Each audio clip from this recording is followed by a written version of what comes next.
কিছু কিছু স্বাস্থ্যসম্মত খাবার আমরা ঘরেই তৈরি করে রাখতে পারি, যে খাবারগুলো ছোট বড় সবাই পছন্দ করে এবং বেশ এনার্জেটিক। যেমন বাদাম।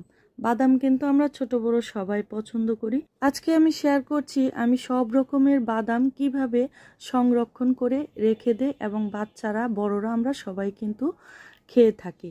তো এখানে আমি কাঠবাদাম, তারপরে হচ্ছে আখরোট বাদাম, কাজু বাদাম, চীনা বাদাম আর কিছু কিশমিশ নিয়ে নিয়েছি।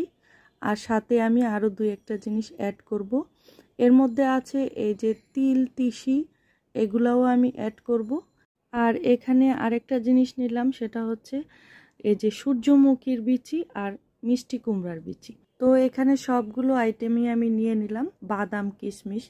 তো সবগুলো এখন আমি একটা ফ্রাই প্যানে হালকা একটু মিডিয়াম আছে তেলে নিব। প্রথমে কাঠবাদাম, তারপর কিশমিশ, তারপর হচ্ছে চীনা বাদাম, আখরোট বাদাম এবং কাজু বাদাম, এই সবগুলো আমি ঢেলে দিলাম ফ্রাই প্যানে।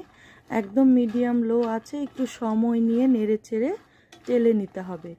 আর এগুলো টেলে একটা এয়ারটাইট বক্সে যদি রেখে দেন, তাহলে যখন ইচ্ছা বাচ্চারাও পছন্দ করে খাবে এবং বড়রাও খেলে বেশ এনার্জি পাওয়া যায়। তো আমি একটু ঠান্ডা করে নিব, টেলে নিয়েছি।